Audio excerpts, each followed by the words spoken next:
Greetings,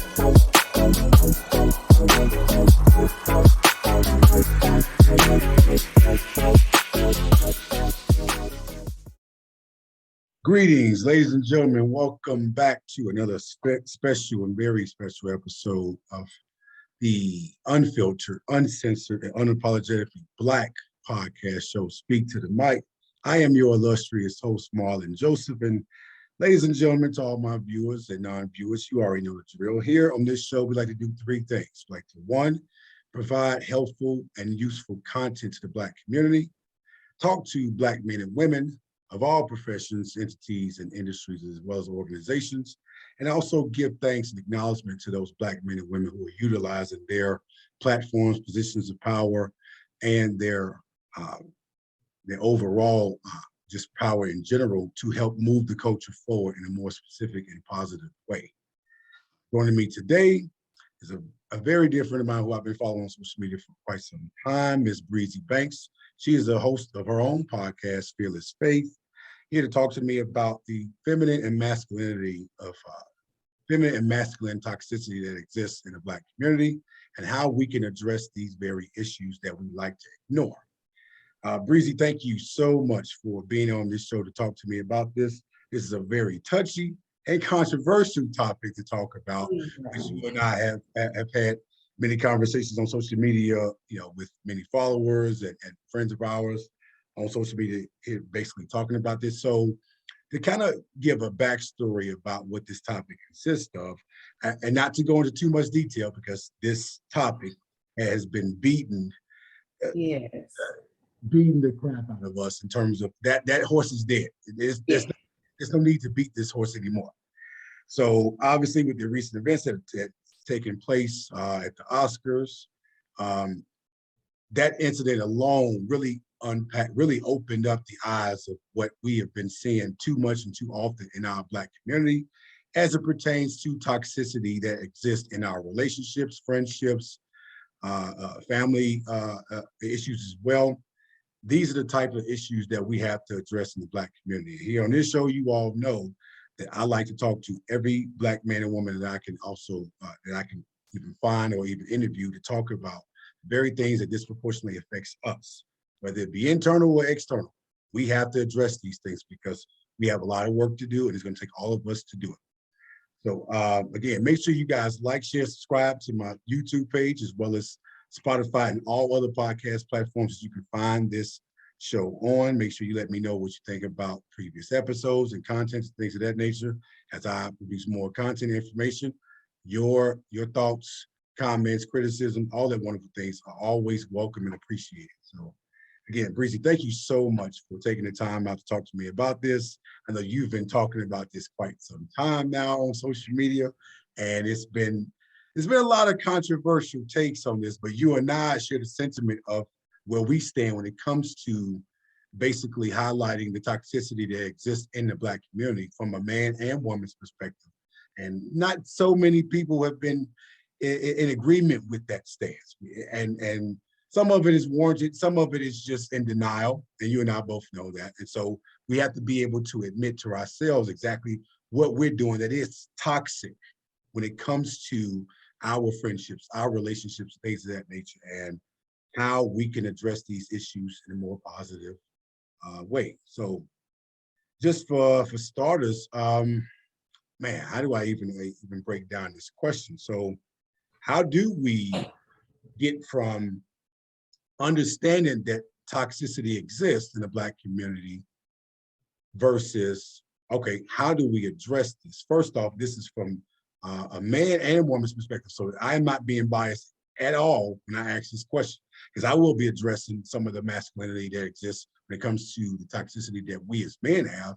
And knowing I'm not a perfect man myself, I'm still growing, but I understand certain things that cannot be said or done at this given day and time that we live in. So for you as a Black woman, and I can't stress this enough because we Black men oftentimes feel like we don't have a voice. So for you, how do Black women address toxicity that exists within them?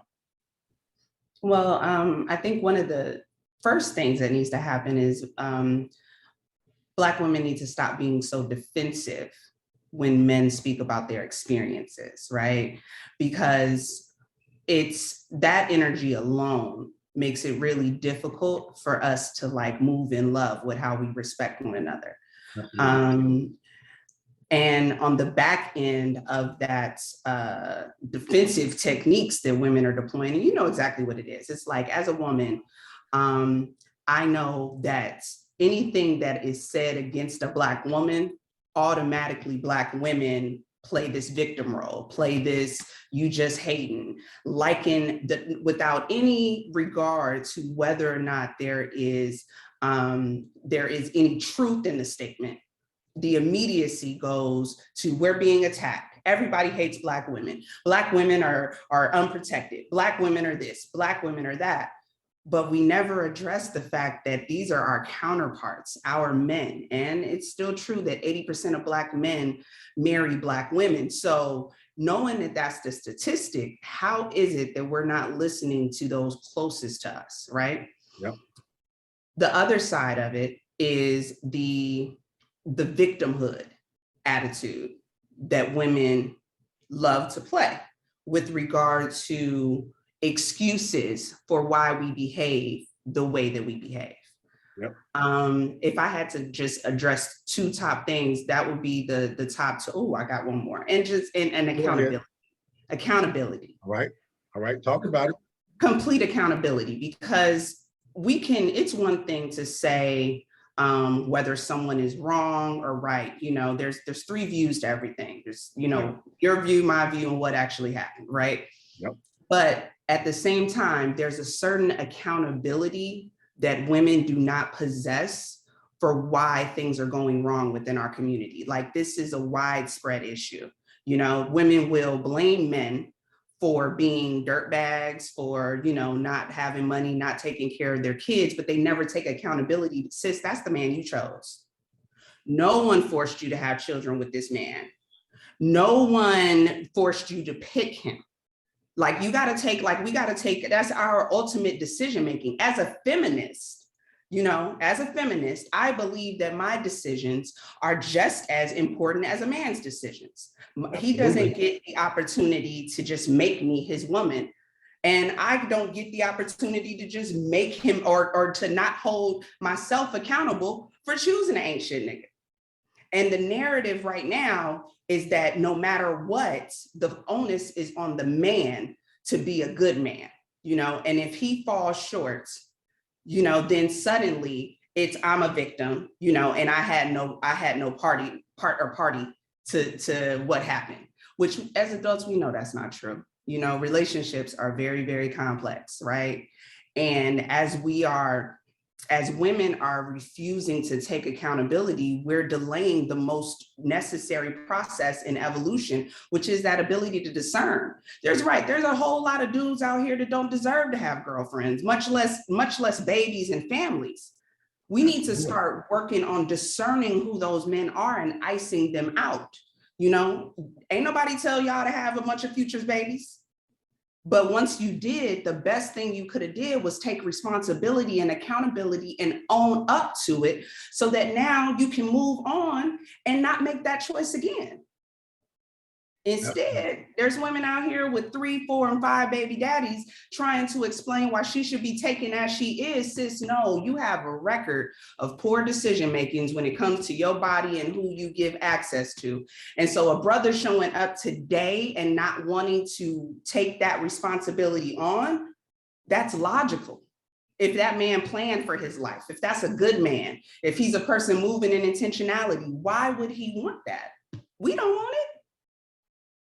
No, we don't. And you know what? Listen, I'm just gonna flat out just let you have the floor, because you touched on so many key, intricate points as it pertains to accountability, as it pertains to the toxicity that lies within Black women. So here's my take in regards to that, because I have two things to say that basically is parallel to what you were saying.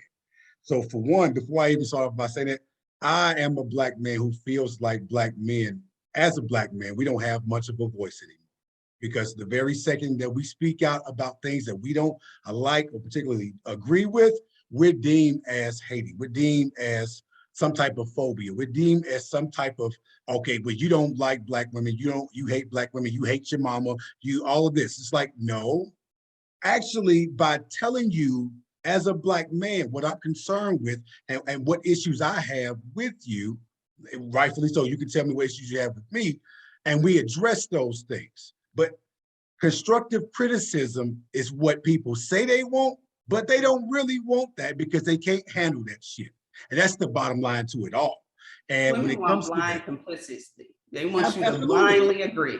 absolutely. And so the thing about it is with the whole idea that, okay, I have to admit my own flaws, flaws and faults in the matter, basically making that person have to sit in that shit and live with it and say, okay, you know what? Maybe it was something that I may have said or done or didn't say or didn't do that obviously goes with what my part was that played in this situation, right? We always, again, we always hear, especially me and some of the male friends I have, we always hear about Black women saying, "Oh, the Black man this, Black man that." Now, here is my argument in regards to the accountability on our end. Now, for you as a Black woman to say that, yeah, that Black woman, she shouldn't have picked that Black man. She should have already seen those red flags and signs. True enough. Now, as Black men, I'm holding my Black men accountable, myself included, when it comes to the very things that we're not doing consistently enough or haven't done consistently enough when it comes to being the best representation of ourselves to our Black women. Because we're the ones out here on the prowl looking for that Black woman to be our significant other, be our wife, and things of that nature. So we have to be our best selves, not just from an image standpoint, but also just on an everyday life thing. No one is perfect, again. And I want to make sure I make that clear too, because we're not speaking from a perfectionist, standpoint here. We're basically saying that we ourselves understand that we have some growth and development and progress to make. But the progress we have made, we want to be able to address that and obviously disperse that information to those who are still lacking that progression in those respected areas. And so for you to sit up and say as a Black woman that, you know what, that Black woman didn't have to have that child by that man. When I say that kind of shit, trust me, I get scolded for it. And almost to a point, and listen, I'm going to say some things that's probably going to get me canceled. And you know what? I probably don't give a damn at this point, because we as Black men and women, we have to understand that not only we understand the roots of this, but now with us knowing what those roots are, what are we going to do about it? Are we going to sit and soak and dwell on the very things that's been hindering us all this damn time? Or are we going to actually make an effort, a conscientious effort to fix this shit now? Because the only way this gets fixed is by me and you. That's the only way. No outsiders can fix this. We have to fix ourselves and help fix each other too. And so that accountability piece is where it really lies in with that. But to your point about how, because you brought up an example, obviously we always hear about guys like Future and other guys like him who have a multitude of women and have kids by all of them. And you saw firsthand he wasn't taking care of the first ones. So why would you think that you, as a Black woman, you're going to change that shit? You thought you was going to change him. Oh, he going to be like this with me. Well, looking at his track record, you saw that it didn't change with anybody else. What makes you so damn different and special and thinking it's going to change with you? If he's not willing to change it for himself, which he needs to be held accountable for not changing, then you can't do anything that's going to make him or force him to change that. He has to have that innate talent or innate thought in his mind to say, you know what, I'm making this decision to change these things about me. If we can't look ourselves in the mirror, because the mirror shows you two things. It shows you, one, who you really are, two, who you will ultimately become. We don't like to look in that damn mirror for too damn long, only long enough to take a selfie, but not long enough to say, okay, there's some shit about you that I don't like. Accountability, that internal accountability. So I want to know from you, how can we unpack, first off, from a Black woman standpoint, because I'm not here to speak for Black women. I'm not a Black woman. Thank you. I can give my perspective on what I think Black women should do, And I'm always welcoming what we as Black men need to be doing, because I'm on the fence of being holding our Black men more accountable than our Black women. Our Black women has been in the forefront for far too long. And I'm here to also say too that I understand as a Black man and Black women has been disrespected for far too long, has been very much so unprotected for far too long. I understand that to the I can't even get to how much I understand that. More and more each day, I get that. And I see that, but we can't equate or think everything is in parallel to what that means, right? So when a Black man disagrees with a woman, he ain't protecting the Black woman. That don't mean that shit. We got to stop doing that. No. Just because you're a Black woman don't mean you ain't wrong. Don't mean you can't be wrong about something. As a Black man, I could be wrong about things too. So I'm always willing to listen and learn and admit when I'm wrong in that regard. But if we can't do that, then we're never going to really make real progress here. So from a Black woman, as a Black woman speaking for Black women who are conscientious like yourself, how do we unpack that? How do you, as a Black woman, unpack the toxicity that lies within Black women? Before I answer that, I want to say first that you brought up something that I think is very important when we have these conversations. I was raised, my dad always said, men shouldn't concern themselves with the ways of women. Right. And vice versa. As a woman, I can't speak on the ways of men. The only thing I know about what a man is what another man has told or showed me. I've never been a man. I have not walked in this sin. The same way, can't nobody tell me what it's like to be Black in America if they ain't Black.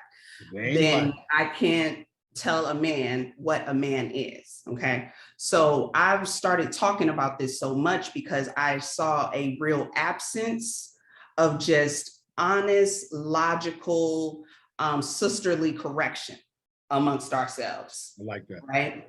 Yeah. I think that women, and there's a logical truth to it, right? Because a woman who's operating in her peace, she don't have a whole lot of time for friction anyway, because we got it. So even having the conversation with these women who need just a little bit of adjustment to their outlook or their mindset, right? Even having those conversations, they become so just nasty. They become so disrespectful so quickly that a lot of us, myself included at one point, chose to just be quiet because it's not working. But over the past couple of years, I'm watching the red pill take off. I'm watching Kevin Samuels take off. We got Tommy Sotomayor. And I'm seeing that all of these men are forced, and I do feel like they're forced to talk about it, because we aren't. And I'm looking to be a part of a movement that says, let's address this amongst ourselves. Let's sit at the table as a woman. I sit here having this conversation, aware that I'm a woman, but also knowing that men deserve the same grace, and the same benefit of the doubt, the same humanity that I demand, right?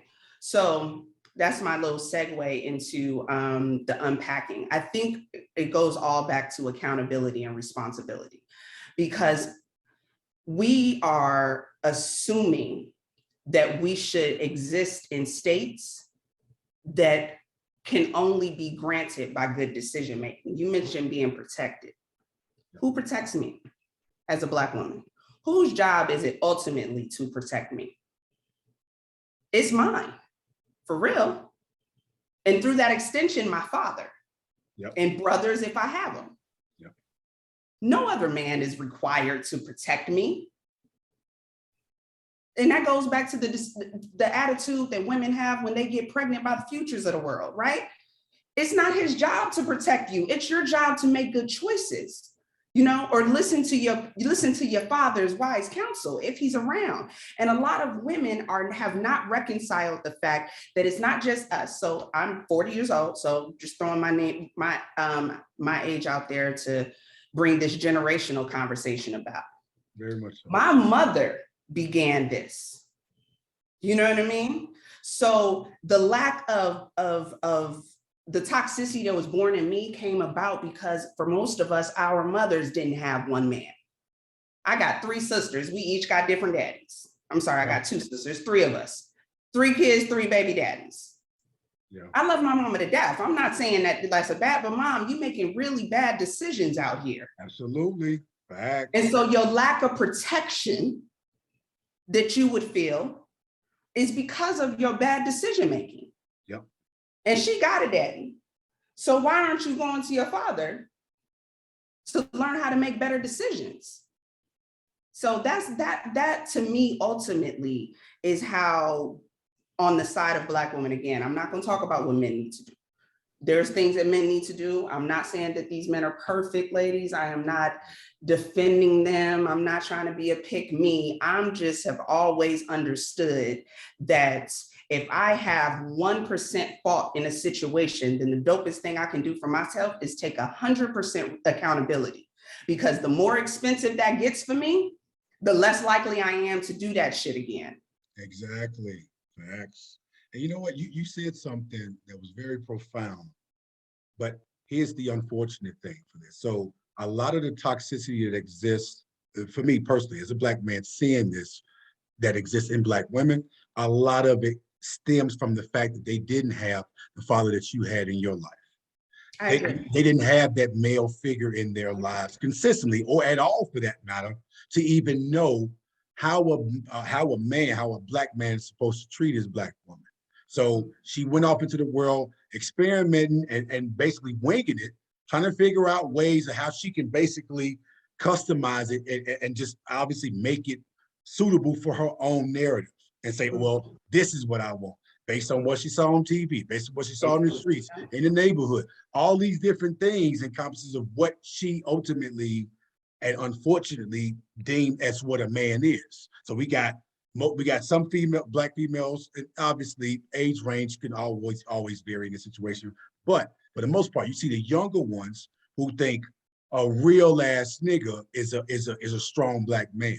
He a real nigga, he ain't no Black man. You're not gonna equate the two things. I'm nobody's nigga. I'm a Black man though, but we oftentimes interchangeably, we mix those things together. We blend those things together and make it so that it's the same exact thing. Same way that we hear this term bad bitches when it comes to Black women. Now, I know a lot of Black women who don't deem themselves or don't refer to themselves as bitches. Mm-hmm. So now some people may say that that's an term of endearment within their inner circle. Okay, I'm not here to argue or refute that. If that's what you like to do, if that's your preference, okay, by all means. Then make sure that that's within your circle. When somebody else says that it's outside your circle, you check them about it. But for us, for Black men, some of us, now over the years, I've learned to not use the word nigga as much. But to some of my homeboys, we talk to each other like that. And it is a term of endearment for us. But I know how to check people who I don't know, whether they Black or not. Hey man, that ain't how you address me. My name is Marlon. That's how I want you to address me. So we oftentimes, the things that exist in us right now came from what our upbringing consisted of.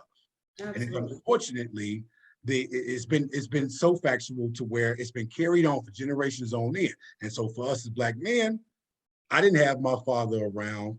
My father died in 2019. I'm sorry, in 2009, and I didn't even know the man's middle name until his funeral. And so, and knowing what I did know about him, it wasn't much to know. It wasn't nothing positive, I can tell you that much. But knowing that, to your point about how I love my mother to death too, but she made some mistakes in there with the selection of men. And I've gotten to a point, and I always advise my listeners out there, especially in our generation, it's okay to start having these uncomfortable conversations with our parents to help understand what their mindset was when they were our age or younger, when they had us, to get why they made certain decisions they made that were either beneficial or detrimental to their lives and to the lives of their children too. So my mother had 3 boys. Unfortunately for me, I'm the only one that's left. I'm the only one that's still alive. My older brother passed away in 2012, December 2012. My younger brother died in 1998 at birth. So I went from being the youngest to the middle child, to the only child, all before turning 35.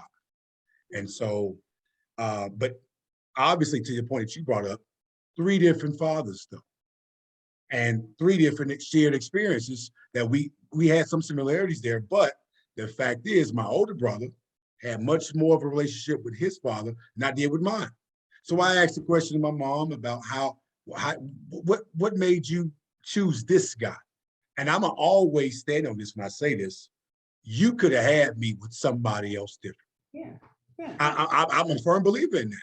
Now, this is not to deem my mother or cast any aspersions on my mother. My mother is a very beautiful, strong Black woman who raised a strong Black man the best way she could. But she couldn't teach me how to be a man. And so with this imbalance in the family, in the Black family structure that has been existing for far too damn long. And I oftentimes have to remind myself that, okay, this is a continuous thing. And I'm feeling like these generations that's coming up, okay, they should be past this now. Now we should start seeing more of the two parents in the household, or 2 parents co-parenting their kids now. We're still dealing with an issue of seeing single mothers or single fathers now. It's like, damn, I thought we were past this already. And so, especially with our generation being basically having to bear the burden of that more consistently than the younger ones are. But now the younger ones are experiencing that on a much more broader spectrum that is being highlighted and shown entirely too much on social media. Now some of this shit is being promoted. Like, we're gonna promote this now? No, I'm not for that. And because I came from that, I know better now not to build a family like that with my own wife and children. I want them to see what a healthy marriage, a healthy life, and a healthy family is like. And I would hope that we in our generation is being more intentional with doing those things. Mm-hmm. And so it is unfortunate that we're seeing too many times where the Black woman experienced situations where she didn't have a Black father in her life to teach her what to demand, teach her how to respect herself out in public and as well as in private, teach her how to understand. And this is another thing that I get a lot of shit for, saying that we all have a place in this world, right? A Black man has his place, a Black woman has hers. But then when I say shit like that, now cancel culture and Me Too want to come after me and say, this whole place thing, everyone has a place anywhere. I was like, well, damn, I'm just speaking about, first off, pump your brakes. I'm talking about us in the Black community, preferably in the Black family. As a man, as a father, as a husband, I have a place. As a mother, as a wife, as a parent in general, you have a place. When we start stepping out of place, then this imbalance starts to take place. Mm-hmm. Now you have, again, with the broken family system. So if a father's not there, now the mother is forced to be a mother and a father. But now the kids who are supposed to be in their kids' place is starting to actually be in an adult's place, along with basically dangling with being a child too. So now the innocence of a child is being taken away from them. Why? Because they're being forced to be an adult. And damn, they raised themselves now. See how this shit don't measure up. The math ain't mathing. And we got to be able to admit that. And we're not. And so to transition to another question that I have for you in regards to this, because you touched on so many great points. For Black men, just as a Black woman, what would be your advice to Black men, just from what you have seen, what you experienced? Because again, we're here to also take criticism from Black women, because we need that too. But I need Black women to know it's okay that we don't agree on every goddamn thing. And it's okay to know, okay, because I don't agree with you, don't mean I don't like you, I don't respect you, I don't love you as a Black woman. No, they don't mean that. Mm-hmm. They don't at all. And we cannot keep meshing everything together and saying, oh, you hate Black women, or you don't protect your mama, or you don't protect Black women, you don't stand for that. No, it's okay to have healthy dialogue and not always agree on things. Mm-hmm. I always speak about being monolithic, but I understand that the concept of being monolithic don't consist of us agreeing on every single thing, just all the major things, all the foundational things. We have to agree on that, because that in terms that basically consists of the existence of what we are or who we are as Black people in the Black community. That would either be beneficial or detrimental to our Black community.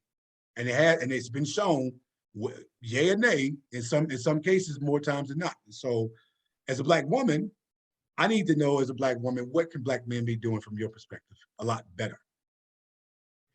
Okay. So the topic is the toxicity in our family. So Yeah, what I think toxicity do you see as a Black woman from Black men? that Black men, and I'm speaking to, Black men, not the niggas, as you pointed out There earlier, you go. There you go. to Black men, I think a lot of the problem that is going on right now is because y'all are negatively reinforcing these hoes. And when I say these hoes, I mean these hoes. Like I'm just 100. I've had this conversation with so many of my male friends, and it's become a thing to where out of your love, and that's the irony, out of your love, you will compromise in a relationship with me that goes against your better judgment. That is not a leader, sir. Damn. There needs to come a point where you require in your relationship that your woman fall under an attitude of logical thinking or the ability to defer when logic is in the room. You do not, it has nothing to do with your feelings. Women, we're ruled by emotion, and I think that's one of the best things that you get when you have a father that takes an active role in your life. My dad has forced me to live with logic. He has said things to me, you know what I mean, that might be hurtful or whatever, but he said it because he needed me to understand that I cannot allow emotions to drive my decision making. Yeah. Doesn't matter how you feel, And I'm sure it wasn't out of malice either. Nah, I'll tell you one story. This is my favorite story, and my dad don't even remember it. I was about 6 years old. And I was doing something. And when I say I'm a romper room kid, I was one of those climbing over the couches and, sliding down the stairs over and over again, putting pots on my head and running in the walls. I was a bad one of those, okay. I was one of those, okay? Yeah. So I'm doing something. And my dad yells at me, and he doesn't really raise his voice, but he yells at me. He was like, "What are you, stupid?" And me, armed with my first grade feelings, that's a bad word. You hurt my feelings. You can't call me stupid. And my dad told me, he said, "How dare you be more offended by the words I'm using to describe your actual behavior than you are by your behavior." Damn, that struck a nerve there. Damn. And when I tell this story, I've had some people say some ugly things like, "Your dad," I said, "You don't know my household. My dad raised me to understand." I got it. I understood exactly what he meant. Because red is red, daddy. You know what I mean? One is one. Call things, my dad believed in that. You call it exactly what it was. Don't sugarcoat what is happening here. You got to use your words to describe something. So I was able to get that early enough in a way that I think has given me a self-respect, a preference. I have positive relationships. I've been able to learn and speak to men, and I've been able to have men tell me things that were for my growth that I was able to hear. You know how beautiful it is to hear that in love when your man is giving you actual advice about how to be a better woman, either to him or to people in general, because we don't know what you want from us. As women, we want to define what manhood is and define what womanhood is. Well, what does a man get to define? I mean, damn. When do we get a say in any, man, don't get me started. I'm about to, no. So we're going to tell you what marriage should be like. We're going to tell you what a wife is supposed to be. We're going to tell you all of that. And we're going to tell you what a husband is supposed to be. You're supposed to pay for this. You're supposed to do this with me. You're supposed to do all of it. So we have literally taken the beauty that exists when the two of us merge on a biblical thing. Like, I am your complementary and opposites equal in power. That is how God made us to be. So by losing the man's voice in the relationship, by forcing him to come under my standards, this relationship is only going to be half of what it could have been. We are better together. There are things and skills that men have that women don't have. There's energies and things that you feel about things that we don't. Same with us. You know, I can look at a woman in 2 seconds and know she ain't shit. The same way my homeboys say they know about men. You know, it don't take but a minute to know what a woman is really thinking when it comes to stuff, because I've been a woman. I know what that's about, right? We don't respect men. You know, our competition levels, we're in complete competition with you. We've been raised to believe things like you should love us more than we love you. Like literally, these are things that our moms taught us. Ask me how I know. And I have so many friends that exist like that. That's not love. That's not love, and it's dangerous. But I ultimately think men have the best way of fixing this, because there's some attitudes that should be a hard pause on you with these women. There's some things like when a woman tell you that you can't tell her who she can be friends with, and if she got male friends, I don't mean anything, you just being insecure, that should be a hard pause. Because if the man that loves me is telling me, honey, I don't feel comfortable with men around you, that's the protection. And vice versa. I'm not. And vice versa. And vice versa. But I mean, again, and vice versa. Being a man, being a Black man, I've been in settings and situations where even for myself, my wife had brought that to my attention too. It's just, okay, well, I don't feel comfortable with that. And you know what? In the beginning stages, I was one of those men who was like, well, you tripping. I don't understand why. But then having to take a step back and putting on that different pair of glasses to see it from her lenses. Okay, you know what? I didn't think about it like that. See, when you bring the perspective in a respective way, now it gives us the opportunity to sit in that and say, okay, you know what?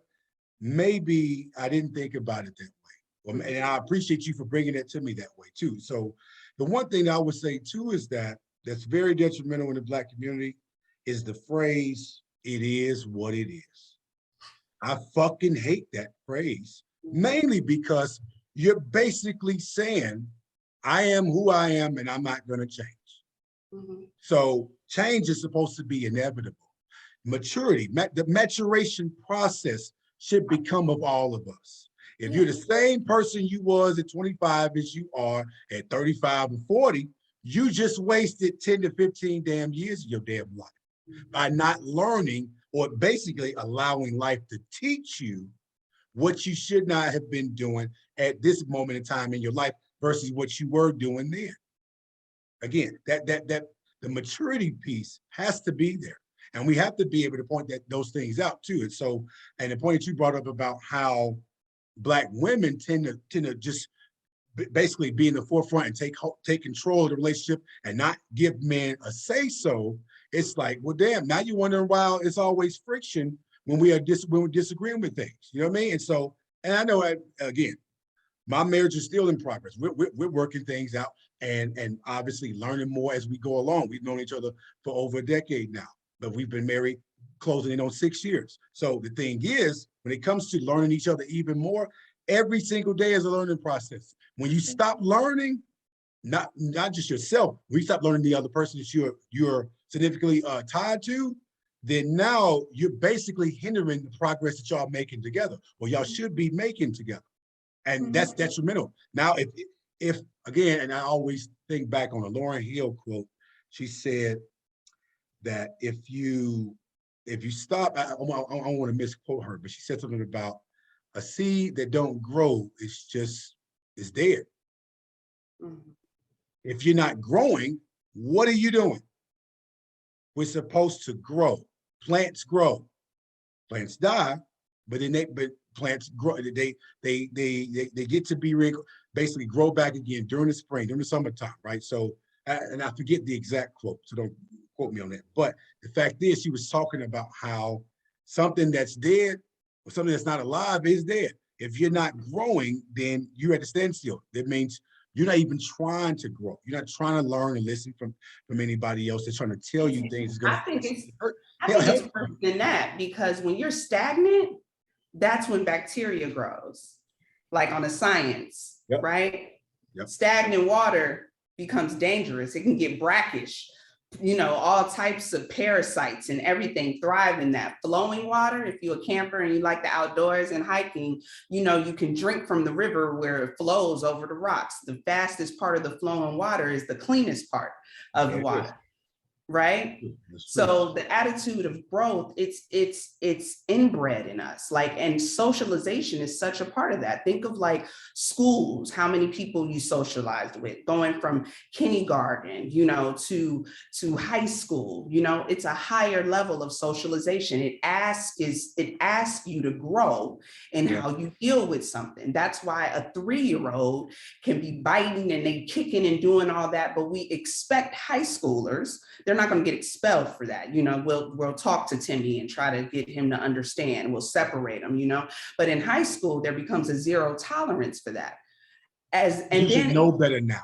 You should know better, but it never stops. In fact, the dopest of us are those who are socializing in different levels. And this is why we talk about things like why college is important, and then HBCUs, and then volunteerism, So a person that is socializing in all of these different worlds, they're growing. Black women are not properly socializing with Black men. We are not learning how to love and become friends. So that part of us is not growing. The part of us that is enriched by men who love and value us and who we give the respect to learn from. What's that Avatar quote? You can't fill a cup that's already full, bitch. You know every damn thing. You know everything. You know how everything's supposed to be done. You know how much this wedding's supposed to cost. You know how long, what decisions I'm supposed to make in my life. You know everything. So what do you need him for?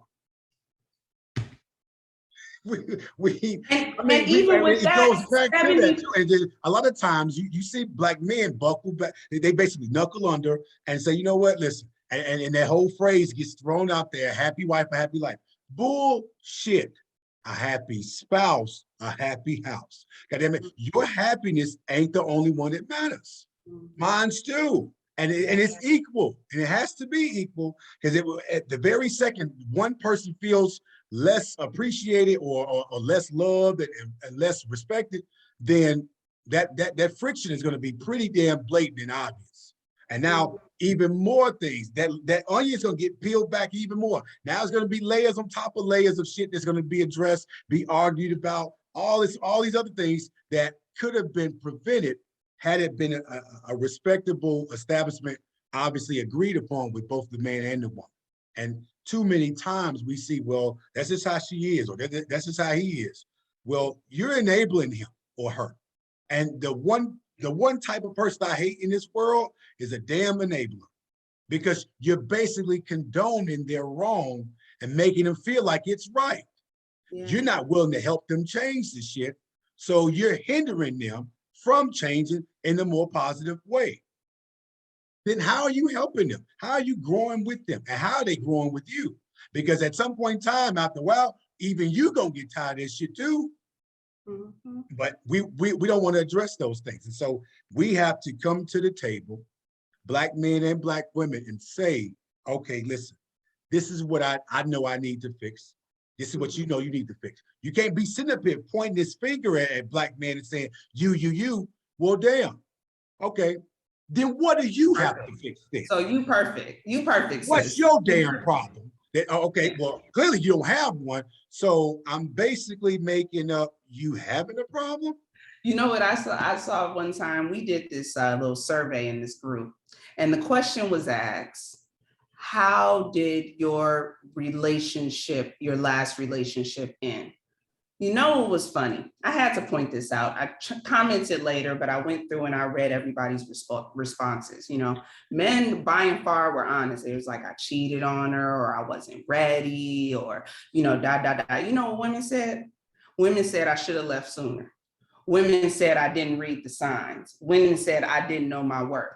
none of their answers, like, and I'm talking about like 90%, 95% of the women who responded had, so you ain't had a relationship that you ended because something was wrong with you. It was always them.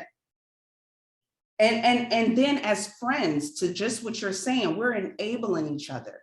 Because I'll be honest with you, I was not always great. I did not always see these things about myself. You know, the gentleman that I'm with right now, like, he had a conversation with me one time about his point of view. And like, I thank God I heard it, but I was like, damn, he been putting up with my ass, huh? I am a handful.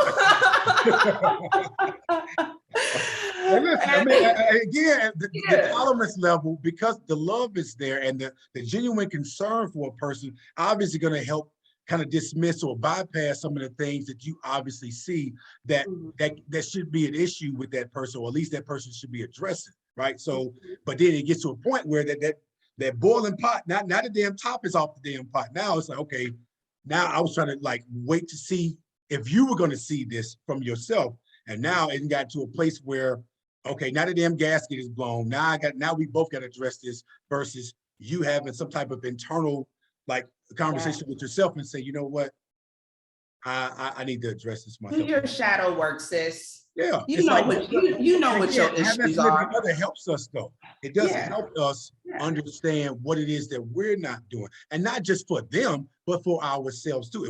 If we're holding ourselves back in certain aspects, they can see that, right? And so, and if they're not seeing that, and obviously that detrimental effects are already taking place, then they're really not for your best benefit. They're not helping you grow. They're basically saying, okay, well, he'll do it when he wants to, or she'll do it when she wants to. If you're not even in a position to help push them be a better them, then how are you helping them be a better them? We got to be able to admit that much. The bare minimum shit is required here. This is not rocket science, ladies and gentlemen. These are things that we ultimately can help each other with. And so, and even as a black man, I want to ask you this question too. What is it that I can say that would even be not looked at as you hate black women? Well, how can black men, this is a better way to ask that question. How can black men address the issues that we see black women having from our end? How can we do that? I don't think you can. I think I honestly think that the only thing that men can really do is you need to stop engaging and stop participating completely.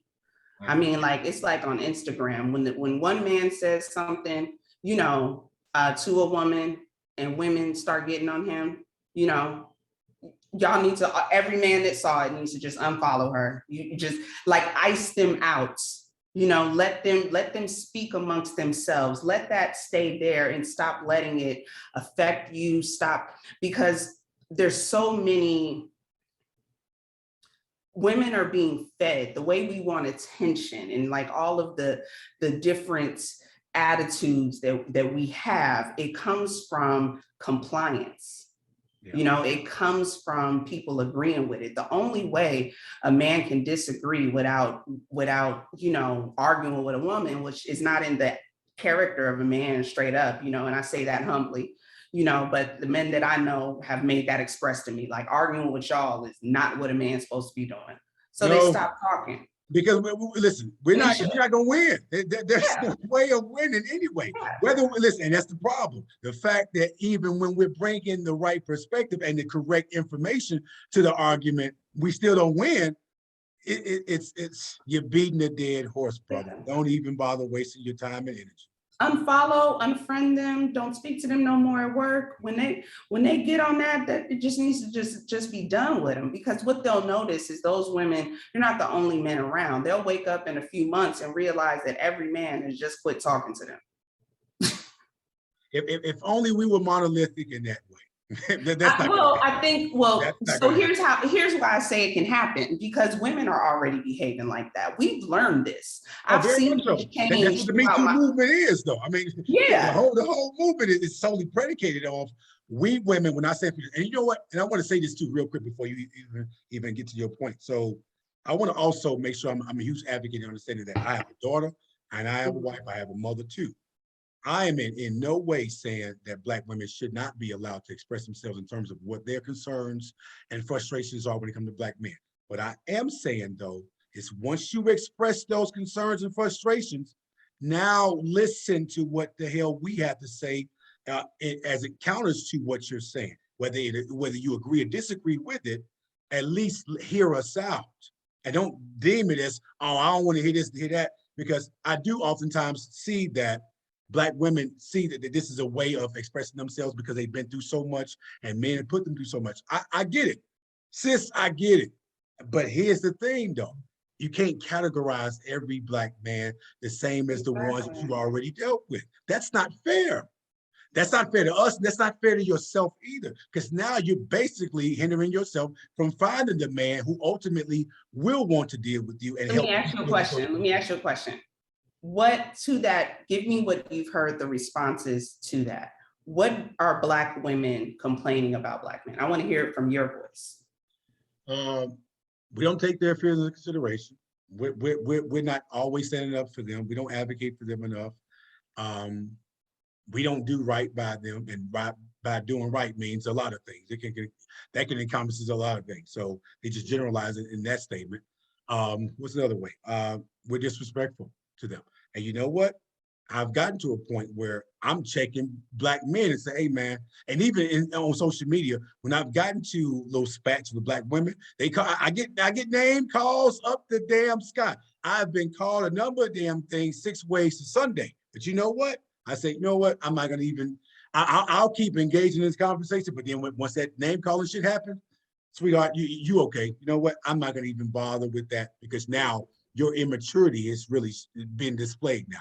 I don't have to basically call you out of your name just to disagree with you, but because you disagree with me so heartedly and just so harshly that I have to be deemed as something to you.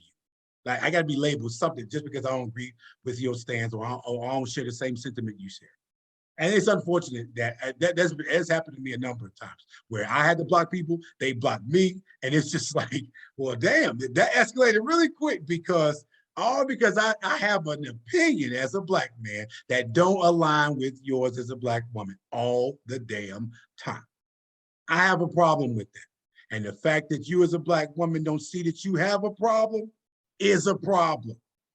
It's problematic, ladies and gentlemen. We have to address these many elephants that are in the room, because there's more than one. It ain't just us. And I blame women the most. Us. I have to blame women the most for one reason and one reason only. That is because we are the world's mothers. Yep. The way that I treat you and me having all of this ugliness around me prohibits my ability to be a good nurturer. And we're seeing it in how our kids are behaving and how they think and act and how they treat one another. Even now, these young girls are growing up in a world where she has never seen true romance on display. You know, like her music talks about her so bad. These little women are being groomed to be so masculine and so, because their mothers didn't nurture. We don't know how to nurture no more. How do I know that we don't know how to nurture no more? Because everything that you just said, the mark of a woman who is in real femininity, I don't have negative words that come out of my mouth towards anybody. You wouldn't be able to catch me with my pride that low, that I even let you get me out of character in public, in front of my friends. And guess what they do? Because all the gossiping, social media outlets and the Black Twitter and shit like that, shout out to them, but some of that shit is too toxic, and be like, oh, well, sis, you just read him, or sis, you just told him off. It's like, now we're celebrating that? You feel good? How do you feel good about yourself now? So is that gonna really do any damn thing beneficial to your day now? Now you feel so confident in yourself that you told a man off. All right, congratulations. And that's how Black women are behaving. We condone everything each other does. You can't say nothing bad about a Black woman without a Black woman showing up with a cape on, talking about how that's a Black woman and she deserves respect. No, in this particular case, again, if it walked like a duck, it quacked like a duck. I'm not about to. It ain't no damn mongoose. It ain't a mongoose. Okay, ladies and gentlemen, this is a Black woman saying these things. Now I'm telling you, we don't get that leeway. We don't get that platform to say any damn thing about But we talk about y'all all the time. all the damn All the time. time. And I'm just like, okay, so we're the problems to everything. Yeah. We have been your problems to every single situation. And All the right. disappointing part about that is that on a, to bring it back and to talk about the fact that the world is profiting off our misery and has been Very for much. so long. There was a book that I read written by Earl Afari Hutchinson, and he wrote it like in the early 90s. That's how old this book is, but it's called The Assassination of the Black Male Image. I've heard of it. I've heard of it. And it is a cold book that explains the exploitation process of what is going on to disrupt our home. And here's an economic fact. Black women are the highest spenders in the world. Absolutely. From a media and marketing perspective, more money is spent mimicking a Black woman's attitude and thought, appealing to a Black woman's attitude and thought. We're fueling all of this. The system has a vested interest in keeping us separate, because when we're not with you, our spending habits are even worse. Yeah. Black men have a average, and this was a census done in, I believe it was 2016. Black women had 0 in net assets at that time, okay? They did it by economic group. Black men had 10,000 on average, okay? Now, what is also true is that you guys made less than us. Yep. What is that saying? You know what I mean? Yep. And to top that off, Black women are complaining about your absence, but yet and still 70% of divorces in a Black family are instigated by the woman. Yep, and Black women are more divorced than any other race group in the world. Mm-hmm. They get married last and they get divorced first. Yeah. At some point, sis, this can't all be on him. I'm not telling you as a Black man that we don't play no part in it, because that'd be a damn lie, because we have shit that we got to fix and worry about too, which brings me to my point about how in those situations as marriage, this pandemic is, the divorce rate skyrocketed during this pandemic, because now you stuck in the damn house now with your significant other, got to see him every day, all day. And you're lucky enough if you still have your job and haven't been furloughed or laid off, then you obviously are conditioned to working from home. Me, myself, working in the profession that I work in IT, I've been working from home for the last 6 years. So that was nothing new to me. I was already used to that and loved that idea too, by the way. But the fact is, now you have to sit in these situations in real time and discuss what is really the matter at hand. Yeah. And then the bickering and the argument of little shit here and there, now that it has exacerbated times 1,000, because now you're seeing this, you're in the house every single day with each other, seeing each other. You can't go nowhere, can't do anything because things are shut down. The pandemic is running rapid. All these other things has been hindering us from being social beings that we have been. Even introverts miss going outside in some aspects. You know what I mean? Introverts basically are people who don't like to be around many people. Oftentimes they like to be to themselves. But even they have some bit of a social aspect to them that consists of being around some people, whether it be just close friends or family, but they want to be around somebody other than themselves. Because and then it's unfortunate for those who don't have those significant others, who had to just sit and stick with the idea of, damn, this would be a good time to deal with this with somebody else rather than having to deal with this myself. And those have been the realities that most of us, unfortunately, have dealt with in these past 2 years. But those who don't have significant others, who don't live with them, it's like in this lonely house or apartment, and you're just looking around, it's just like, yeah, maybe I could have done something different in that last relationship. If I could have said something different, maybe I could have showed more compassion and love and respect in those aspects. but accountability on both ends. Because men, there are Black men out there who don't hold themselves accountable. I used to be that Black man, and I can speak on that. And there were certain things about me that I would ignore. As arrogantly as it was, I would sit up here and be selfish enough to say certain things or do certain things that I know wasn't beneficial to my well-being or even the well-being of my significant other. And so from that perspective, I had to have a serious wake-up call with myself. And it starts with self too, because if everybody can tell me everything in the world, but if I don't see it in myself to sit down and say, okay, or look in that mirror yet again and say, you got to straighten the hell up. This is something that you have to do for you. Even whether or not this person is there or not, you still have to be here for you. And because that person is here with you, you have to straighten up for them too, because you owe it to them that much, because you made a commitment, you made this sacrifice to be in this union. You have to be able to say, okay, let me fix what I've done wrong or what I said wrong, and look at it from your perspective and say, okay, you know what, you're right. I apologize for that. I didn't think about it that way. And I was thinking about it all in my own head, my own way. But then as Black women have to be able to admit when they're wrong too.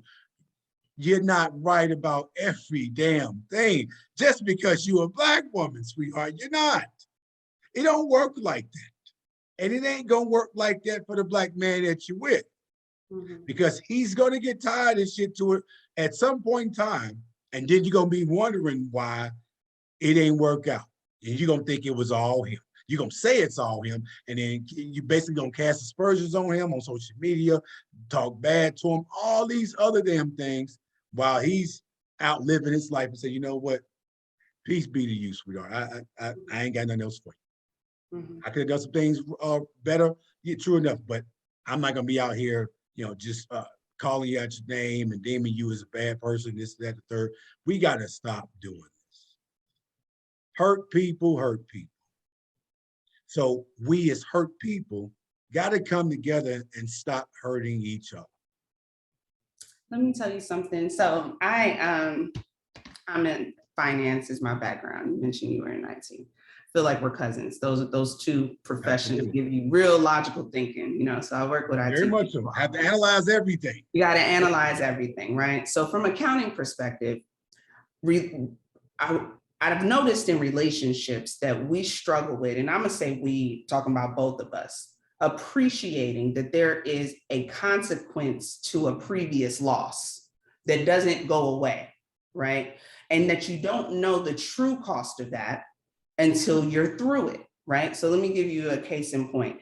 If a business loses $15 million today, right, and we write it off in this tax year, as an accountant, I'm still gonna go back and true up that loss. That loss could end up being greater. And if it ends up being greater, I can still reclaim it for a carryover of years. It doesn't just go away because of that time.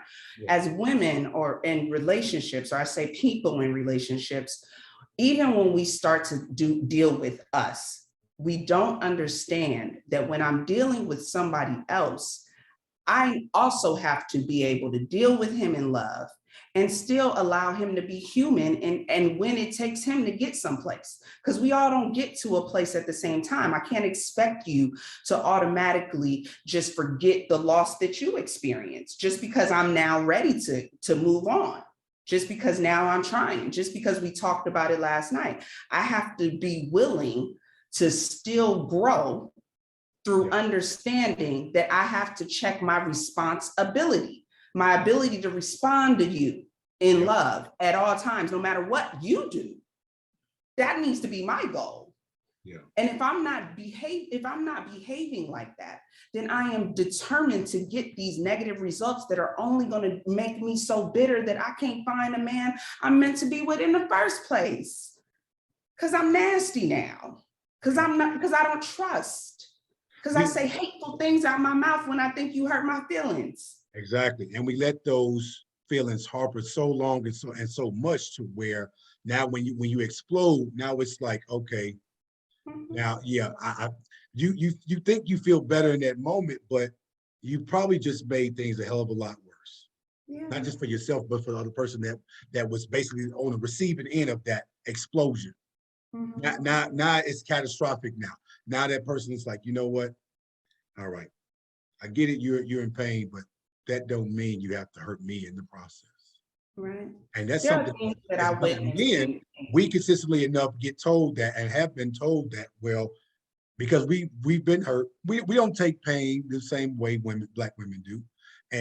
But it's been a lot of in a lot of cases, we have dished the pain out much harsher in some aspects than black women have too. So we have to own up to that too. And because of what happened in our previous relationship, where we didn't have trust there and things of that nature, and then we transitioned over to another relationship, and it's like now little signs here and there pick up. We oftentimes think back to that place that put us in there in the first place, when the two don't correlate all the same all the time. The two things can be different, and the two things can also be true at the same time too. So it's like you don't have to always link what current situations you're in to a previous situation and thinking that this is the same exact way that this happened with this person. The two individuals that you're dealing with are different. And if it is the same exact way, and this is the logical part, if it's the same exact way, then that also means I'm still interested in the same type of man. I keep coming back to this is all my fault, man. Well, if it is the same. So that's the only things that can be, if it is the same thing, then my question has to be, I'm a grown ass. I have met a lot of people. How is it that back to back, I end up with two men that, had side pieces and was doing this and doing that? You know what? It must be me. I must have a type. Let me reconcile that. And now I can't blame them at all, because shit, if you attract the flea, it's not the flea fault. Clean your house. We don't want to discuss that. Yep. We don't want to hear that. And it goes back to the point you made about the statements your father made. It was very profound. It was like, how are you more offended by the name that I called you rather than the act that you were performing in itself? So I got you one colder. I had a homeboy one time, and if he hear this, I'm apologize, but you know how I felt about this moment. So he has two baby mamas. Right. He doesn't like for them to be called baby mama. And he's told me this before, but I don't like that phrase either. He said child's mother. I don't like this shit. But here's the truth of it. It's not cute. And I was high, so this is how it came out. But I had to tell him. He said, Bree, I really don't appreciate that. That's my child's mother. I think baby mama is a derogatory term and ... And I was like, how is it that it's more disrespectful for me to call them that than it was for you to make them that? If you feel so strong about them words, then they shouldn't be nothing but my wife or ex-wife. What are you talking about? That's very true. And you know what? And we don't call wives baby mamas. No, we don't. And you know what? Those two things can be true at the same time, Bree. So I agree with that. And I agree with his point too, because obviously the wording, we have a lot of derogatory phrases and words out there that have been consistently used against us and that we ourselves have consistently used. And words have definitions though. Words just because you don't like it, if it fits, I have the right to my perspective. You know what I mean? Because it fits. You can't have me rewrite something or speak the way you speak because you don't like the term that I use, especially if it's a term that's based upon your actual decisions. This does not have to apply to you. This is nothing that you were born into or that was forced upon you. This is what you ended up doing, sir and ma'am. Okay. So with that, I don't understand how you can be more offended by somebody using the word, because the real proper thing to do, if I don't want to be called a liar, I don't lie. Right. I mean, it's that simple. And a lot of the problems, even a word like bastard, I say it has a definition. If you are a bastard, then take that up with your mom. It's not, you can't be upset at somebody calling you something. Is it a bad word? Is it rude? We're using all these terms to make things rude so that people don't have to deal with their actual situations and decisions that they've made. That I can 100% agree with. It's the lack of sitting in that situation and saying, well, what did I do to deem this to be such, right? And so the whole baby mama thing that you brought up, again, because I don't have multiple kids by multiple women, and I made that a conscientious effort and decision to not do that because I didn't want to become a statistic. One, two, I didn't want to become my father. My father, who passed away in 2009, had multiple kids by multiple women and didn't do a damn thing for any of us. I can't speak for the other children, but I can tell you what he didn't do for me and what he did do. He showed me what the hell not to be. Yeah. And that's exactly what I took from him and saying, I'm not going to be out here just breeding kids left and right every damn which way and then not being in their lives as their father, as their protector and provider consistently enough. Again, yeah. and I'm against the child support system from that perspective, which is like, you should just be there. That's your child. Should no damn government or no damn system tell you to have to do this and do that for them. You had them. Damn it, if you didn't feel like you can take care of them, you shouldn't have had them. Now, that's a harsh ass reality that we don't like to actually take accountability in when it comes to that. It's like, when you see all these kids doing all these different things, getting involved in street life and gang violence, all these other damn things, if you couldn't handle being a parent, you shouldn't have had them. You shouldn't have had multiple, a multitude of them. You shouldn't have had multiple kids if you're going to take care of one or two.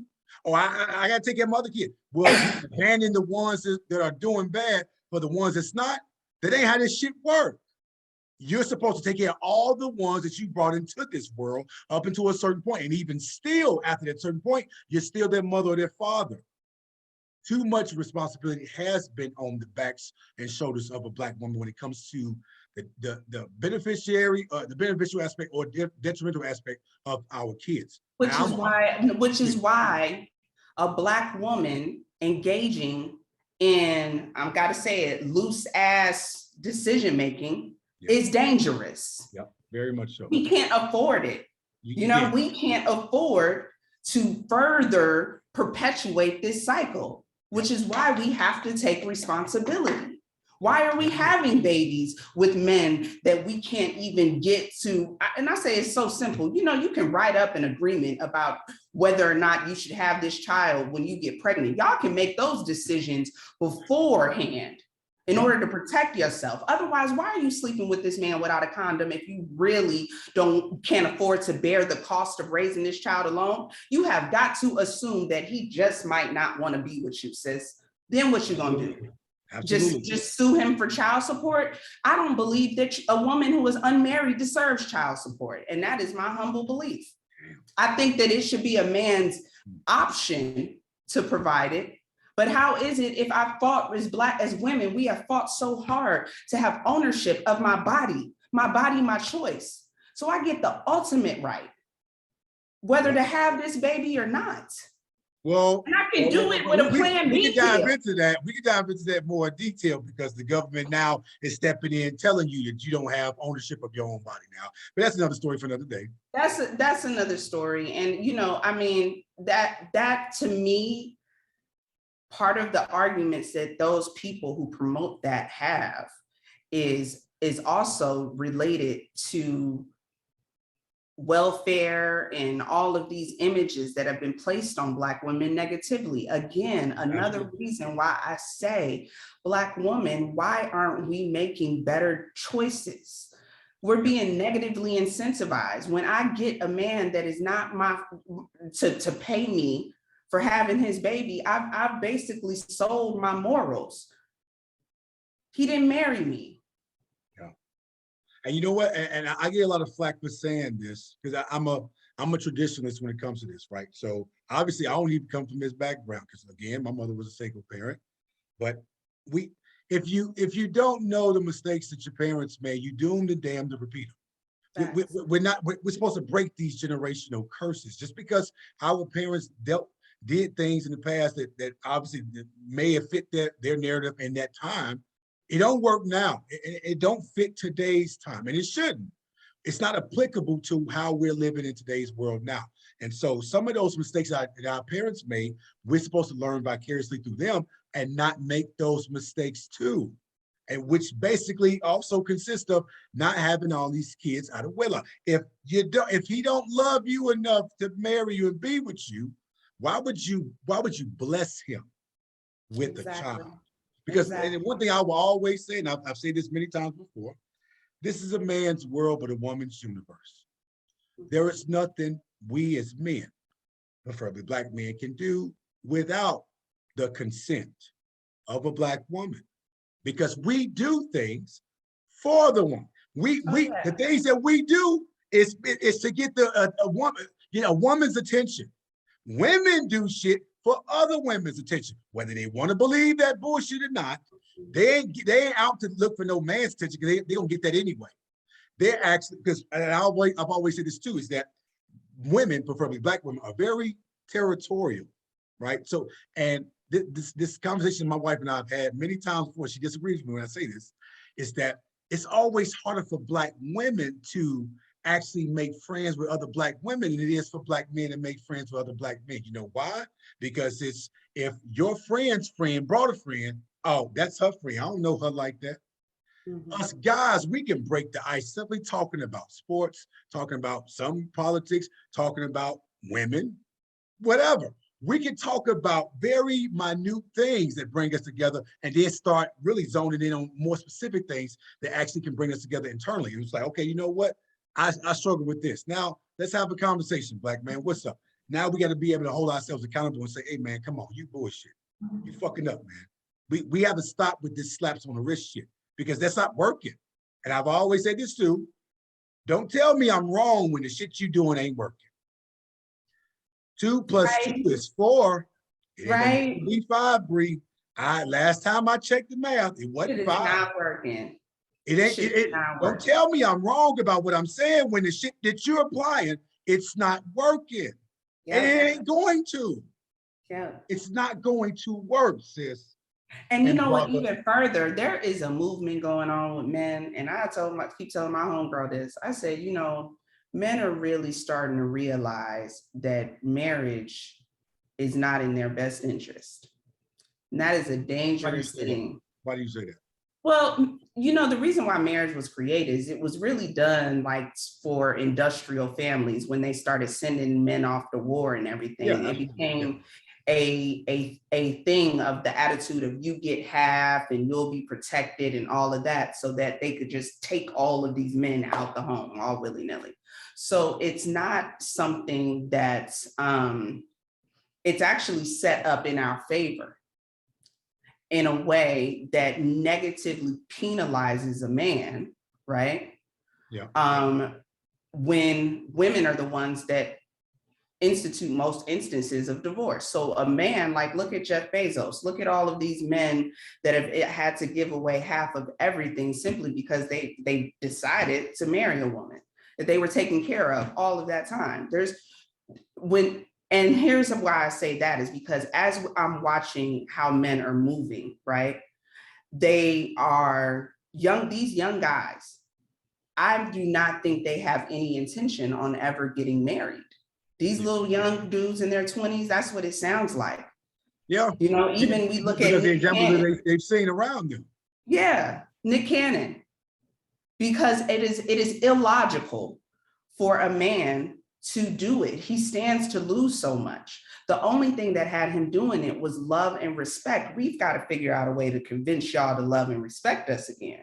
Because the way that we're acting, yeah, you know, that young boy got Brittany Rennered and the whole world thought it was cool. This bitch just went and had a young man's baby who only wanted family and only wanted that, and then immediately left his ass. Yeah, see that kind of shit that exists it has been happening too consistently, especially in the last few years when it comes to it being exacerbated and highlighted and shown on social media. Because now you see all these social media influencers, don't get me started on that, who or Instagram models who are out here looking for the ball players, looking for the entertainers and actors and rappers, whatever. And it's like they're looking for a meal ticket. And and these Black men are providing these meal tickets, all because they have it. But you have to understand, you ain't gonna always have it. You ain't gonna always make this much money after that rapping career or after that basketball or football career is over. So But It's we going to keep cost talking you about even it from more in a the long man's term. perspective. We keep talking about that situation from a man's perspective. I mean, we have From to a address woman's both. Yeah. perspective, what type of toxic soul do you have? And Right? she spoke about it. That, I heard her speak to a group of kids at JSU with Coach Primetime down there, because he brought her in and just basically talked to her, give them the real about how this is going to be. If you make it to the NFL, making millions of dollars, this is what you're going to run into. Now, do you think that she's going to want you for your money or want you for you? And you have to be able to decipher and choose which one that one will ultimately be, because not all of them are in for the same intentions. And not all those intentions are good ones either. So you have to be able to weed people out of the crowd, weed these women out. Okay, these are the women that want this. These women want this. All right, now more specifically, let me zone in on this woman, because again, the responsibility is on us as Black men to find that woman.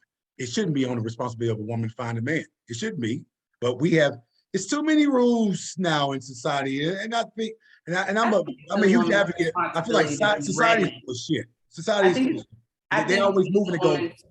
I think it's a woman's responsibility to be ready for a man. There you go. There you go. Perfect. See, those two things work in parallel. The man is not only is he ready, but he's looking for that woman, and that woman who is being sought after has to be prepared for it. Yeah. Now, that's the way that math works. That math is going to actually math. Yeah. And it has to be consistent, because you can't solve the equations without the variables. Yeah. And those variables have to exist in order to solve that equation. So I will say this lastly, because I mean, we could talk about this all day. I have to ask you this question too. So obviously going back to the very beginning of this episode, we talked about this topic. Basically, more specifically, talk about the situation in minor detail that happened at the Oscars. Yeah. I won't even mention them by name because they've been talked about enough, and it's been given too much damn attention to. But I want to talk about the incident itself as it pertains to the lack of protection of Black women. So I had this conversation with my wife when it came down to this, and she told me right out of her mouth that if I ever had to basically defend her from what a man say to her, and I get into a fist fight or shootout, whatever with him, and I get thrown in jail, she's not bailing me out. I was like, you know what? I can understand that. Now, if he calls you out your name, he impede on your personal space, he's not letting you leave, he's touching you, grabbing you, oh, I'm going all in on. Yeah, absolutely. But words, we not doing that, because I've been called many names, and I'm not responding to all that shit because it's not worth it. See, it's mind over matter. People who mind don't matter, and people who matter don't mind. But we have to be able to ingrain it in our heads. And I've been one. I can truly say this about myself. I've been a loose cannon before. I've gone off the fucking rails about some very small, minute shit, but then realized that took a lot of energy out of me. And what was the backlash? What was the end result of that? Did I really gain something from doing that or acting that way? No, it wasn't.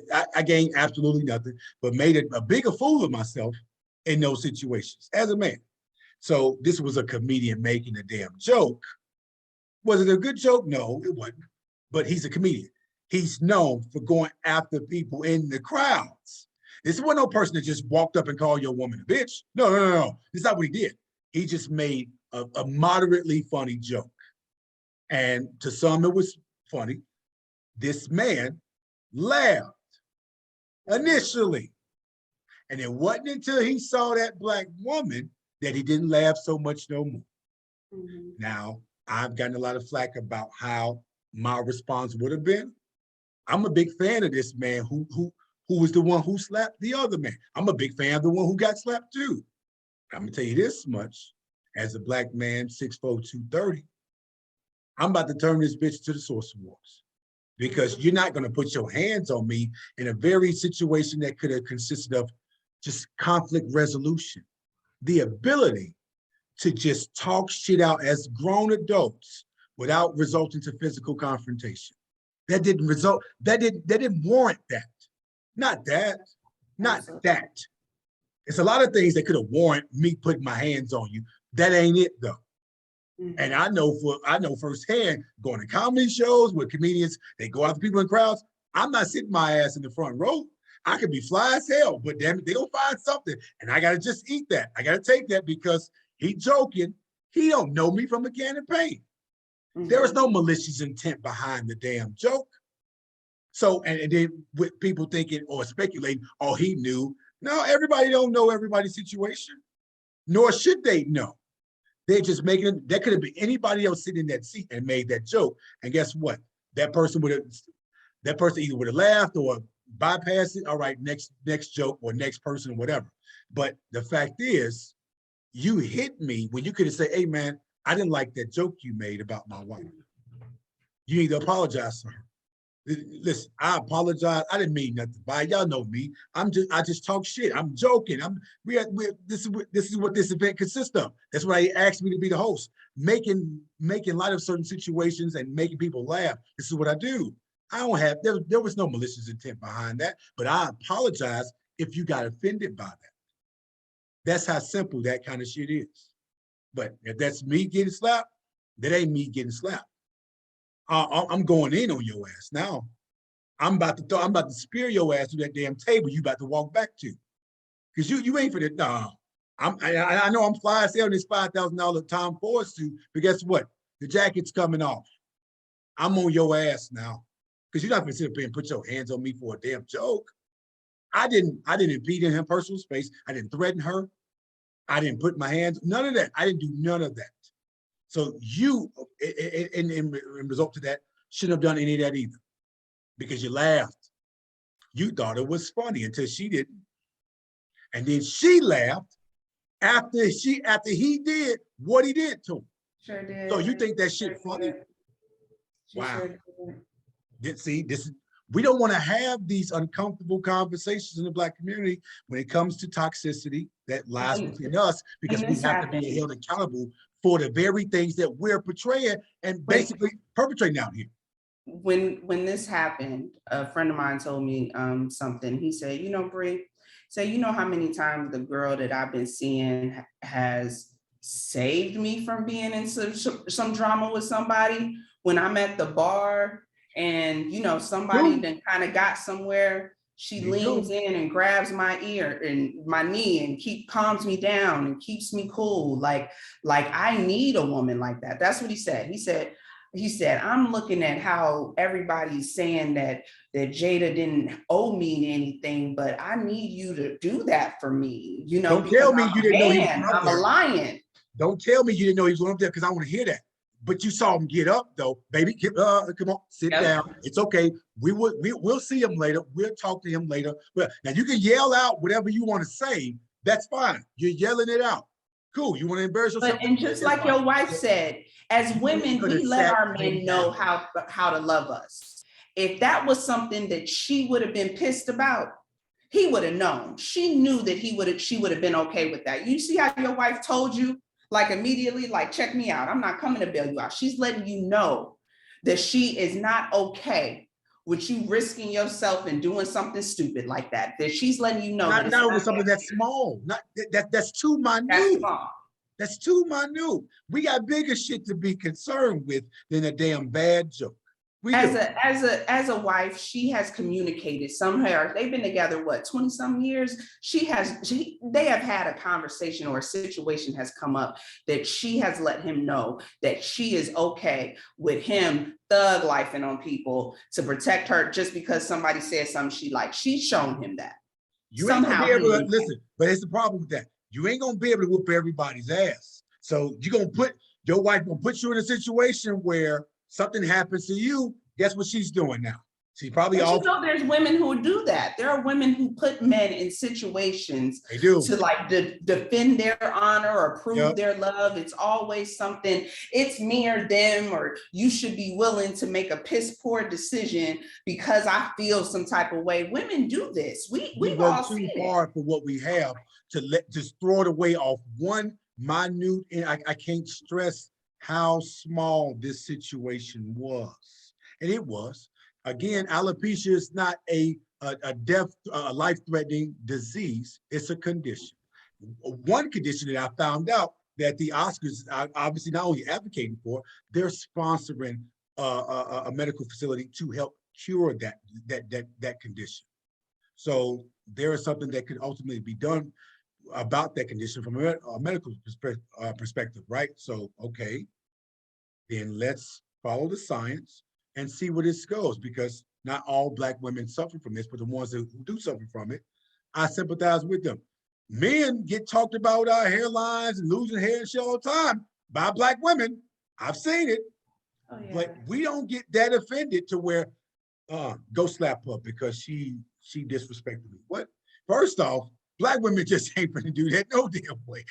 They not gonna, my nails done, my hair done, whatever. I'm being funny and being very much so facetious when I say this, but there is some merit to it. They're not gonna put themselves in a situation where they have to defend you to a woman. Now, if the woman impeding on your personal space, harassing you, whatever, then it is her job to step in and say something and do something about that, because men are cowards if you put your hand on a woman. And I've been slapped by a woman before, and some of which I found the shit funny. I was like, you know what? I think back on it, I probably deserved to be slapped because I was being an asshole in that situation, and I was only trying to be funny, but obviously it wasn't appealing to her. No, words do not give you the right to put your No, hands it on don't. somebody ever. It don't. No, Ever. you're right about that. Absolutely. Ever. And in this particular situation, we want to sit up here and celebrate a man putting his hands on a man for making a joke about his woman and try to equate it and saying he was standing up for Black women. He was protecting his Black woman. That ain't the same thing. That protection was not needed there. He posed no threat whatsoever. But now the consequences thereafter, you don't have control over what happens next now. It's out of my hands now. See, when you could have came to me and talked to me as a man, we could have mediated that situation right then and there. Yeah, I'm Now glad that you reacted like that, the glad knob is broke now. I'm turned the fuck up now. So now what happens to you if I see you out again, it's beyond me, bro. It is beyond me because you took it there. You took it there. So now where I take it is going to be much further than where you initiated it. Mm-hmm. It's unfortunate, but we could have talked about this. We in the Black community have a problem with being able to talk shit out without it resulting to violence. Why? Why do we need to always fight, shoot, and kill every damn situation there is? It was a situation that happened here in Atlanta. And I go back to this, I always use this example because it hurt me to hear how fucking small this situation was. Black woman got into it with another Black woman in a bowling alley. Black man who was with the initial Black woman, and mind you, they got into it over a fucking bowling ball. A place that consists of a bunch of bowling balls. Y'all arguing about one. Black man who was with the second Black woman went to his car and got his gun, shot and killed the other Black woman. All over a damn bowling ball, Bree. Really? You telling me we couldn't have resolved this situation no better than this? That's what we're resulting to? You got so angry, something in you hit, a nerve struck somewhere to where you needed to go that route. There was nothing else left to do but that, huh? Wow. It's problematic in the Black community where we have to resort to violence every single time someone disagrees with our point. Why? I don't have to agree with every single thing that you say and do. You don't have to agree with everything I say and do. I'm not right about everything. You're not right about everything, but let's be right together or do the right things together. Because in the end, it's going to be another life lost and no one can fucking explain what actually happened. Because now you're in the courtroom, you can't even remember what the situation was. That's how small it was. You don't even remember what happened, what was said that got you to that boiling point, to a point where you actually ended someone else's life. And I'm speculating here, don't know it for sure, because they didn't report this, but we don't know if that other Black woman told him to do it or put him up to it or told him to defend her or whatever, or he just acted out of character, his own self. But even still, if he did it out of his own act, out of his own self, that Black woman should be like, no. It ain't that big a deal. Let's stop it here. We'll go to another lane, or we'll get another damn bowling ball. That's how small and simple that was. Now, obviously, reports came back that it was one of Young Thug's baby mamas. Then they tried to tie some gang-related things, but it came back, it was nothing gang-related, nothing tied to him whatsoever. It was just an incident that happened in a bowling alley that a 31, 32-year-old Black woman's life was ended all over a bowling ball. Come on, man. Accountability, we lack it too much. One thing that my wife and I obviously agree and disagree with in some aspects is that I told her, I feel like in the Black community, we lack accountability the most. She say, obviously, she disagreed with that and said, it's the compassion that we lack. And I said, you know what? Those two things can be mutually exclusive. Those two things can be true. We do lack compassion and accountability because the compassion piece is that we're not sympathizing with someone else's plight and someone else's situations, or we're not considerate of that, what they're going through or what they have went through. Versus the accountability piece is waking up, looking in that mirror and saying, okay, what did I do? What can I do better? What do I need to stop doing? These things are either going to be beneficial to our growth or detrimental to it. We're going to either progress or regress. We can't do both. We cannot. And we've been trying to operate under this assumption, this unhealthy assumption, that we can do both things at the same time. Again, Bree, you have brought so many bright points and perspectives to this show, to this episode, preferably about this topic. This is an ongoing topic we're going to have, and we're going to have other guests on this show too to represent Black men, Black women as well, because multiple takes and perspectives obviously will help us zone in specifically on what we can be doing better from our end, as well as what the other person can be doing from their end too. Because at the end of the day, the Black household, the Black family, the Black community cannot survive without a Black man just as much as a Black woman. And if we're not holding ourselves accountable, not doing all the necessary things that needs to be done to fix the generational curses that lie within us, we're going to keep having these same damn discussions. And here on this show, I like to talk about these same discussions over and over again until we get to a place where we're making tremendous progress in. Now I can focus less on that topic and focus on something else, whether it be our physical health, our mental health, our financial health, and spiritual health. Talking to entrepreneurs, talking to teachers, talking to lawyers, doctors, talking to politicians, because there are things that we're disproportionately affected by in all aspects. So we have to keep bringing this awareness to it to figure out what ways we can fix these issues. But it's going to be fixed, and only can it be fixed with us collectively together. We each have a part to play in this world and in our Black community as it pertains to that, to the beneficiary of our soon to be next generations up, because every generation has their own issues they have to deal with. We shouldn't be continuously passing on issues from the previous generation. Ain't enough time in a lifetime to fix every damn thing that we got to deal with. But guess what? It's at our feet to fix. And the only way we're going to fix these things is if we do it together. Again, thank you so much for being on the show to talk about this. You have said things that I have also said and thought, because I've been dialing back from saying, because I'm not in any purview or position to say as a Black man speaking on behalf of Black women, because that's not my concern. This is what they're telling me. It's not my concern what Black women do. I shouldn't be concerned. You hate Black women. You don't like your mama. All these different things. It's like, all right, man, y'all, you have it. You got it. You got it, Queen. You got it. You absolutely right. I ain't gonna say nothing else because you know everything. You got all the answers, and yet here you are. Yeah. And Black men, can't be wrong. Again, Can't be wrong. So if we're not can't be wrong, then it's got to be the other person's issue.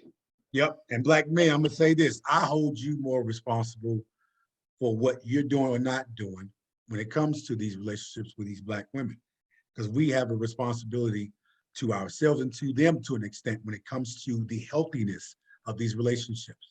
I can't sit up here and talk all about Black women and dismiss what Black men are not doing. because that's not fair. Because it's an equal playing field when it comes to me. Mhm. We have an equal part to play in the healthiness and success of our relationships. It ain't just us, it ain't just them, it's us both. And if until we come to an agreeable state where we understand our places in these situations, because ladies and gentlemen, we do have a place. There is a place for Black men, there is a place for Black women. And the very seconds that we step out of place, things are imbalanced. And we have to be willing to admit that. So again, ladies and gentlemen, please make sure you like, share, subscribe to this episode. Please check out this latest episode because you're going to love this one. Coming from this Black woman who's speaking from a very strong and broad perspective when it comes to what Black women need to be doing. This is a Black woman saying this. Now, I'm not going to been telling you that Black women don't have different points of views, but I'll say this. This Black woman here on this show, Miss Bree Banks, was speaking some true facts that Black women need to be held accountable for. You got to look yourselves in the mirror. Black men, I'm talking to you. Hold yourselves accountable for what you're not doing in these households, in these domestic relationships, because we play a part in how successful or how it fails, just as much as they do. They don't get more of a say than we do. Their feelings don't matter and ours don't. Our happiness don't consist of making them happy and vice versa. Your happiness is internal first. That woman adds to your happiness. That man adds to your happiness. Can't nobody make you happy but you. Hope you all understand that and keep moving forward when it comes to that agenda being at the forefront of your minds. Again, like, subscribe to this episode and previous episodes on Spotify and all other podcast platforms you can find us on. Bree, thank you so much, a million times. I need to have you on the show again. We're going to have a full panel the next time we talk about this situation because, again, these are ongoing conversations that we need to have, awareness being brought to the forefront because we need to be able to take this information and apply it to our own everyday lives to help us make for a more healthy relationship and healthy friendships. Next episode, we're going to talk about friendships too, because we dove into the whole aspect of the relationship part. There's a lot of toxicity that lies within these friendships too. Oh, We ain't touching up on. We got to talk about that shit because there's some toxic friends, friend. Yeah. Toxic brothers, toxic sisters that's in our lives, in our everyday lives that we're dealing with, all because of longevity, how long we known some damn body. That's why you're still dealing with them, rather than the actual, the quality of the relationship that you have with them. Parents. Parents too. We're going to talk about it. Again, I said this before, we have to talk about, we have to have these uncomfortable conversations because it's necessary. Mm-hmm. Not just with each other, but we have to have these uncomfortable conversations with our partners, with our friends, with our family members too. That's the only way we're going to get to a place where we're figuring out what better ways we can address each other in a more healthy and positive way. Again, thank you again. Million thanks to you so much for being on the show to talk about this. Last question. If people have questions and want to know more from you, from your perspective, how can they reach you? The best way is to go ahead and follow me on any of the socials. It's the same thing everywhere. It is at CEO Breezy, and that's BREZZY. There you got my link tree. You got, access to go where you want to go from there. I have a faith-based podcast, and it's called Fearless Faith because I have a fearless attitude about how I'm going to address things that I think are an element of faith. And when it comes to toxicity, I have the faith to believe that Black women can do better and be better. I have the faith to believe that our relationships can be healed. And I'm fearless enough to start with looking within. And looking within is looking inside of myself, and then also be willing to look at each other, sisters, look at us as women, look at what ideal motherhood and wifehood looks like for us. I can only say about it for us. But if I'm willing to do that, then possibly my faith will be rewarded, because faith without works is dead. It's dead. You got to put the work in now. Put the work pray about it and not do no work. Absolutely. And I want to also say this too, because I've checked out a few of your episodes on Fearless Faith podcast. I think you're doing a wonderful job over there. and definitely keep on the fight with that. And it's something that you brought up earlier in regards to Kevin Samuels. Kevin Samuels is a frat brother of mine. He brings some very broad and very harsh takes on things, but you know what? There's a lot of truth to what he's saying, and he ain't just harsh for Black women. He's harsh for Black men too. And I can appreciate his blunt approach when it comes to addressing those issues as it pertains to what we're not looking at ourselves in the mirror to actually hold ourselves accountable for. But he doesn't have the ability to hand out. See, this is the importance of a nurturer. Yeah. He's giving information with no recourse for these women, no real recourse, yeah. You know, and then he is overlooking the overwhelming fact that preference matters. There are Black men that are not going to have a problem with shorty as a size 12. Please stop acting like that's not true. That is true. Now, some things he said I don't agree with necessarily, but like the merit or the overall the internal truth that. But what I'm saying is because he's talking to women, he's breaking them down and not providing them with the mechanism to improve themselves in a way that matters. Which is why as women, we need to have these conversations, because these conversations can be taught about, okay, I see what you're going through right now. I want you to try this one thing next. This is what I hope to be able to do. I'd like to be able to talk to my sisters about this thing and be able to say when they're engaging in a certain type of behavior to try something and see if they don't get positive results. There you go. See if they can't get to a better place. You can have everything that you want, but there is a cost associated. Oh. If you want a man that makes a certain thing and do a certain thing, then the best thing you can do is become someone of value to that man. What do they value? You're not going to find that out from yourself. You have to find that out from one of them. And truth be told, Kevin Samuels, in my humble opinion, is not what I would consider to be a high value man. High value comes at levels, points, and statuses. No real high value man is comfortable like breaking the hearts of women just day in and day out. He's a man who would feel like a bully. Yeah, and some people have deemed him as that. And I do think his blunt approach, to an extent, it can be a bit too harsh and too on the nose. It's like, okay, that's a bit much. Now you're going too far with your whole take on what she is and what she's not, because you don't know her from a can of paint. She just called in and just talked to you. But again, he seems like a very emotional man to me too. Yeah, like the way he responds. Just the whole idea that Black men are starting to speak out more. I do appreciate that perspective in terms of just saying, okay, well, we have to have a voice, and somebody got to be able to represent us in terms of speaking about what we want to see more out of Black women, and vice versa. We got to be able to take that as well as give it out. So then I feel like the proper platform is to talk to men about what is the problem that you just had in your relationship. Okay, this is what you should have did. I'm not trying to talk to men about what they doing wrong. That's part of our problem. That is. Yeah, that's a very big problem, because now you're highlighting his problems, but not yours. Because at the end of the day, it is very rare for someone to completely pull the wool over your eyes. They make movies about people who manage to do that shit. And even when we be watching them, we be thinking, girl, he wouldn't have got over on me like that. Because the truth is, we attract where we're at. Any woman who's ever grown, any man who's ever grown will tell you, once I stop this thing, or once I understood why I won't do this no more, the next woman I make, even if you don't marry her, ends up being better. You'd be like, but the girl I got next, when I started behaving like this, when I started thinking like this. Yeah, and the last point I'll say to end it off is that as Black men and Black women, but preferably Black women, because they're the ones who are highlighting what they want and what they acquire out of Black men. So you acquire what you actually possess. You can't ask for a man to have something that you don't have yourself. That's not fair.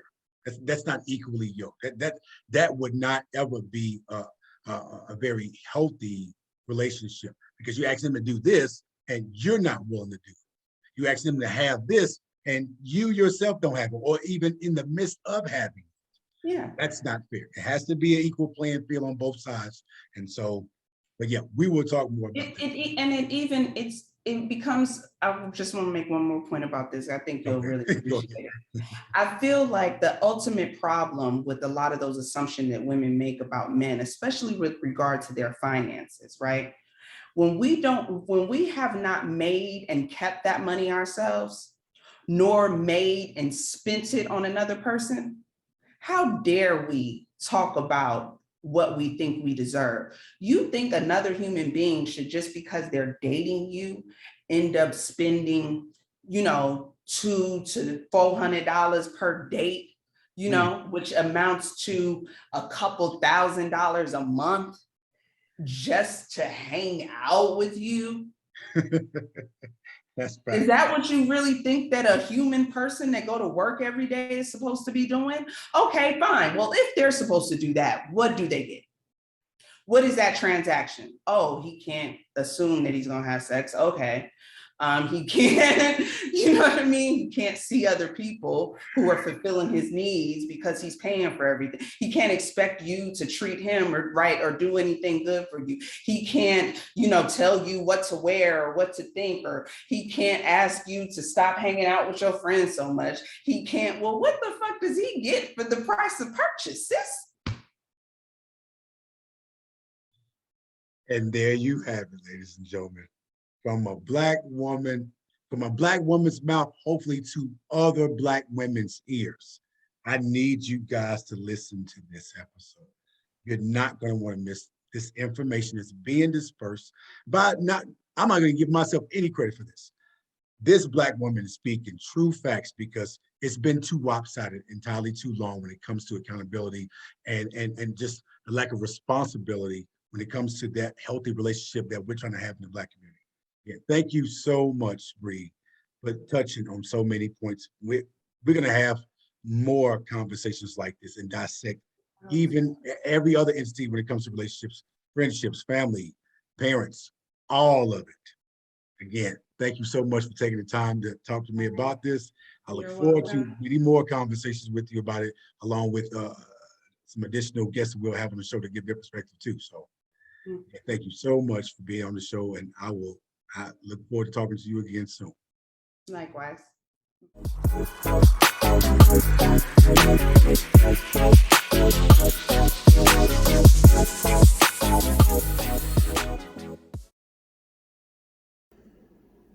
If you like what you've heard from this week's episode and would like to hear more from previous episodes, be sure to like, share, comment, and subscribe to my YouTube channel below.